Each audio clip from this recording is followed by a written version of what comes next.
Good morning students. Last chapter number 3 अपना complete हो चुका है। आज हम स्टार्ट करेंगे चैप्टर नंबर 4 विद्युत धारिता। ओके, करते हैं स्टार्ट।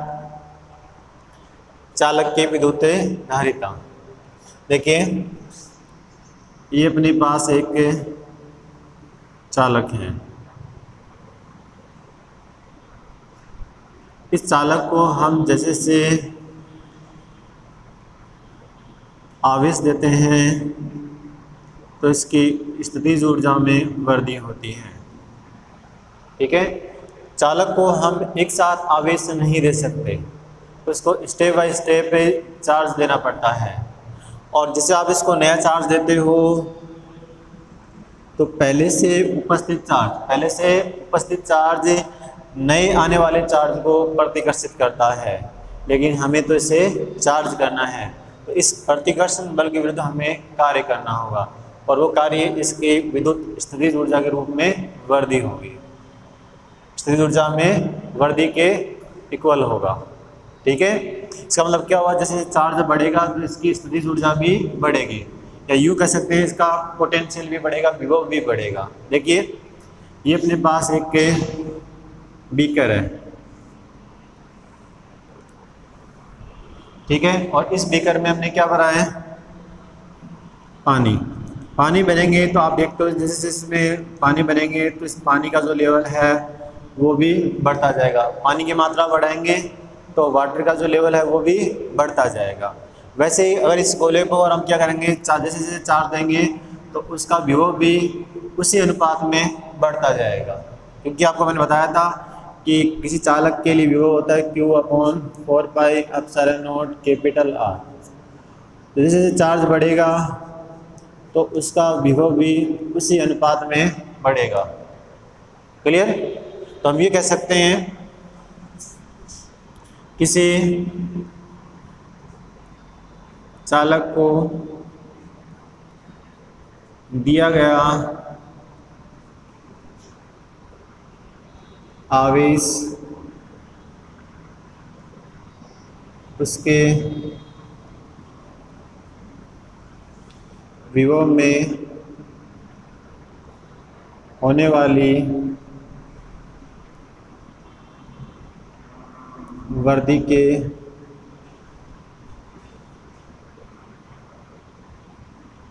समानुपाती होता है।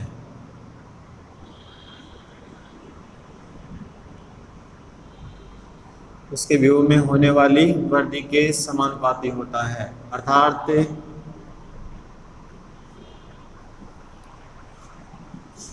Q समानुपाती V, और Q इक्वल टू अपने पास आ जाएगा CV। ओके, और जहाँ C क्या है, एक समानुपाती नियतांक है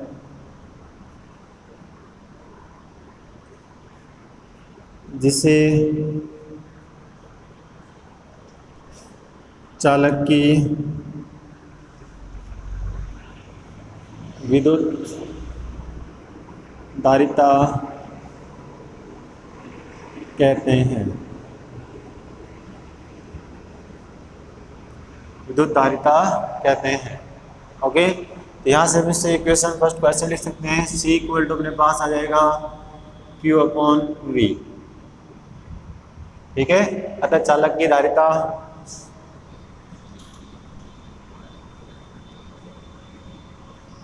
आ जाएगी अपने पास C इक्वल टू Q/V। तो यहाँ से हम इसको डिफाइन कर सकते हैं धारिता को। यदि V यहाँ 1 वोल्ट हो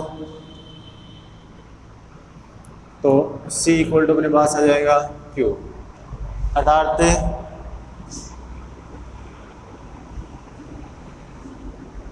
किसी चालक की धारिता आवेश की उस मात्रा के तुल्य होती है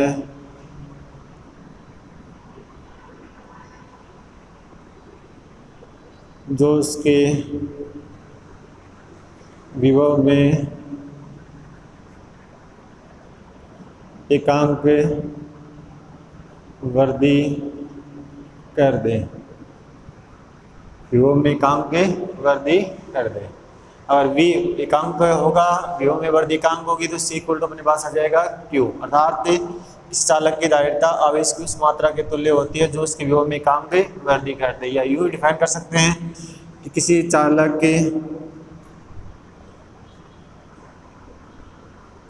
के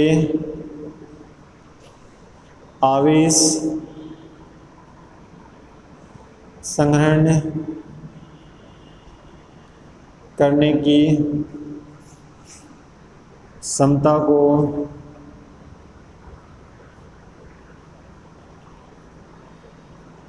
उस चालक की विद्युत धारिता कहते हैं। ओके, अब देखिए आगे, तो अपने पास आ गया c equal to Q upon v, और इससे पहले हमने पढ़ा था q समानुपाती v। तो q और v के मध्य अगर ग्राफ ड्रॉ करेंगे, इधर हम q ले लें और इधर v ले लें, तो इनके बीच में जो ग्राफ आएगा वो एक स्ट्रेट लाइन आएगा, ठीक है। और इससे मतलब हो जाएगा कि q समानुपाती v, और इस ग्राफ का जो ढाल होगा, ढाल का मतलब होता है टेन थीटा, और टेन थीटा यहाँ होगा q अपॉन v, और q upon v equal to होगा c। तो q और v के मध्य का ग्राफ खींचेंगे, q को y एक्सिस पर लेंगे और v को x एक्सिस पर, उस कंडीशन में इसका ढाल होगा वो उस चालक की धारिता के इक्वल होगा। और एक चीज़ आप ध्यान रखो कि इसमें c का विद्युत धारिता का मान है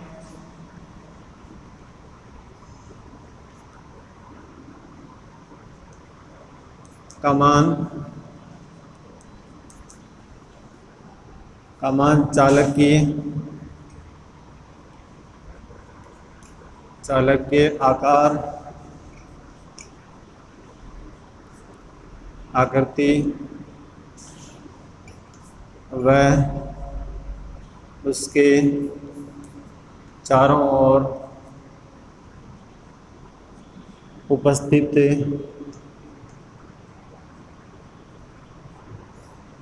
माध्यम पर निर्भर करता है।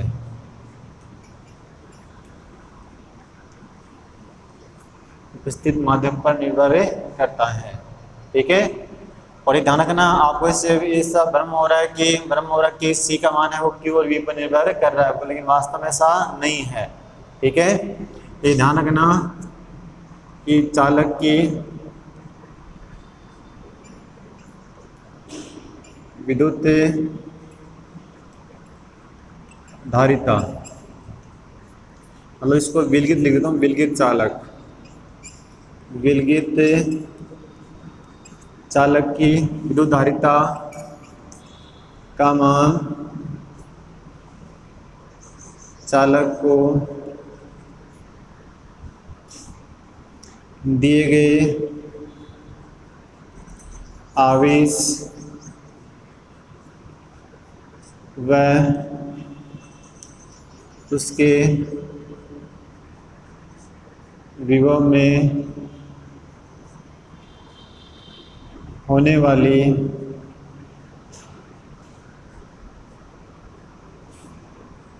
वृद्धि पर निर्भर नहीं करता है, ठीक है। मतलब विलगित चालक की कंडीशन में अगर आप q का मान दोगुना कर दोगे, 2q कर दोगे, और v का मान भी उसी अनुपात में 2v हो जाएगा। तो यहाँ से अगर रेशियो निकालेंगे c equal to q upon v होता है, तो 2q अपॉन 2v, वही आएगा q अपॉन v। इसका मतलब c का मान है वो q और v पे निर्भर नहीं करता है। क्लियर हो गया। फिर आगे देखिए, C इक्वल टू अपने पास होता है Q अपॉन V। तो आपको पता है कि इसमें आवेश है वो एक अदिश राशि है और विभव भी अदिश राशि है। इसका मतलब विद्युत धारिता भी कैसी राशि होगी? अदिश राशि होगी। कोई दिक्कत? ऐसा यूनिट निकालेंगे, ऐसा यूनिट। तो आवेश की मैंने आपको बताई थी, आवेश की यूनिट होती है कूलॉम और V की वोल्ट, या इसको हम लिख सकते हैं फैराड। क्या लिख सकते हैं? फैराड। इसका मतलब 1 कूलॉम पर volt equal to 1 farad. Farad, ठीक है। और इसकी विमा, अगर विमा निकालेंगे तो आपको पता है आवेश की विमा आपको पता ही है, AT होती है अपॉन विभव बताया था मैंने आपको, कार्य अपॉन आवेश। कार्य की विमा आपको मैंने बताई थी m1L2T-2 और आवेश की AT। तो यहाँ से अपने पास आ जाएगा mL2T-3A-1। तो वैल्यू रख दें इसमें, तो mL2T-3A-1। तो यहाँ से अपने पास आ जाएगा m-1L-2T-3 प्लस का हो जाएगा T4 और A2।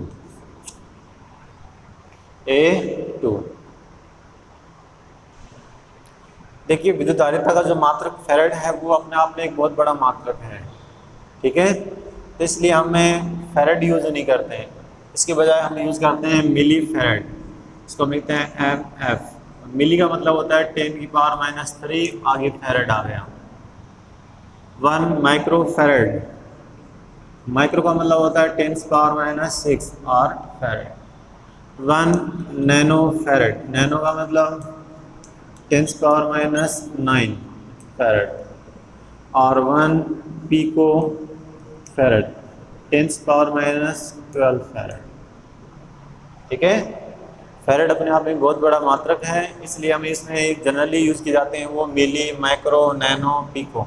मिली का मतलब 10⁻�3, माइक्रो का मतलब -6, जनरली ये यूज़ होता है माइक्रो। और नैनो का मतलब 10⁻⁹ और पिको का मतलब -12। ओके, आगे देखिए अपना नेक्स्ट टॉपिक है किसी विलगित गोलीय चालक की विद्युत धारिता। अपने पास R त्रिज्या का एक चालक गोला है जिसको Q आवेश, कैपिटल Q आवेश देने पर उसके विभव में होने वाली वृद्धि V है, ठीक है। तो गोलीय चालक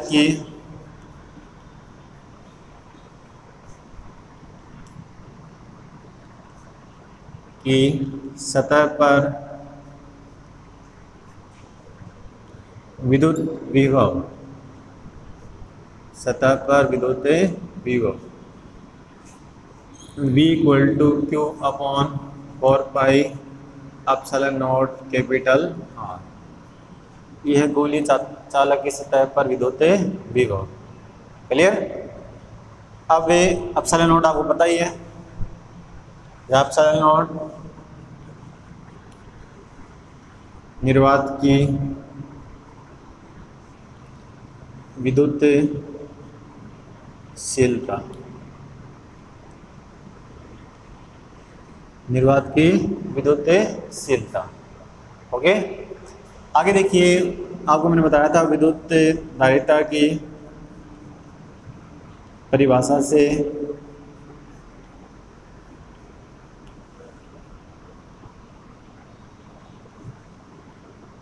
अपने पास आ जाएगा C equal to Q upon V। C equal to Q upon V, C equal to Q upon V। अब इसमें क्या करेंगे अपने,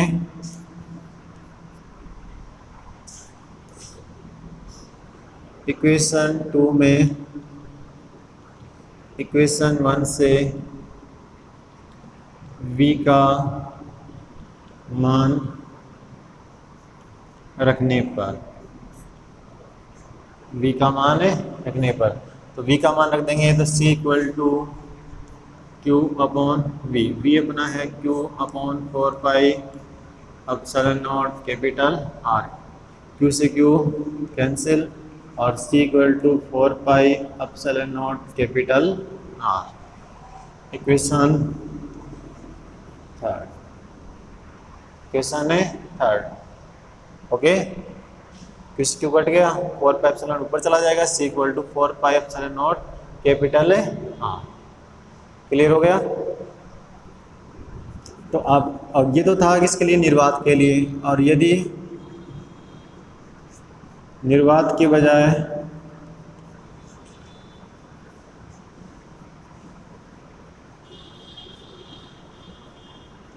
माध्यम हो तो,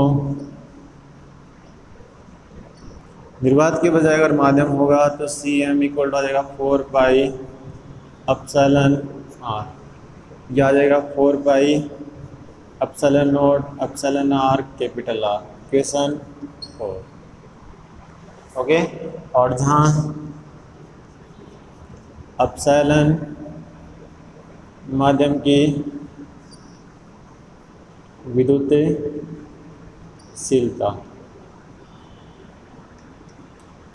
माध्यम की विद्युतशीलता, एप्सिलॉन आर माध्यम का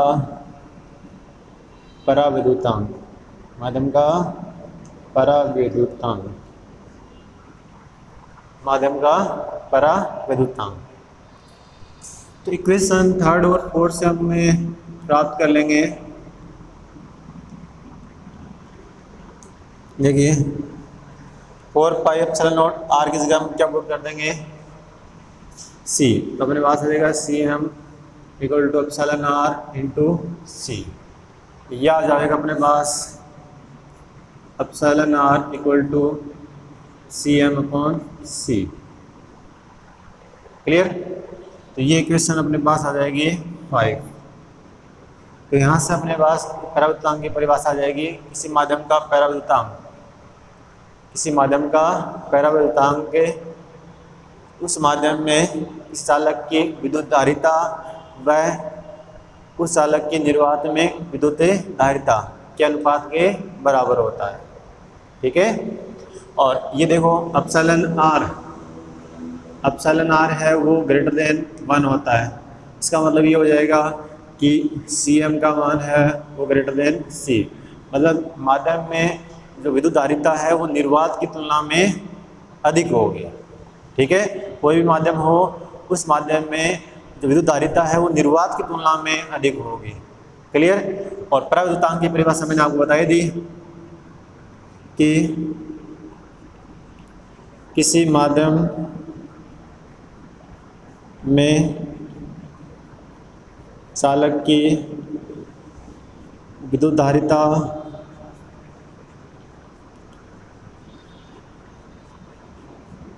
व निर्वात में उस चालक की विद्युत धारिता के अनुपात को उस माध्यम का पराविद्युतांक कहते हैं, उस माध्यम का पराविद्युतांक कहते हैं। और एक चीज़ और देख लीजिए आप, इसमें इक्वेशन थर्ड से आप देख रहे हो कि गोलीय चालक की विद्युत धारिता है वो उसकी त्रिज्या के समानुपाती है। तो यहाँ आप देख रहे हो कि C समानुपाती R, तो C और R के बीच में अगर आप ग्राफ ड्रॉ करोगे तो ये ग्राफ है वो अपने को एक स्ट्रेट लाइन की फॉर्म में ऑब्टेन होगा। ओके, तो ये था अपना टॉपिक, किसी चालक की विद्युत धारिता।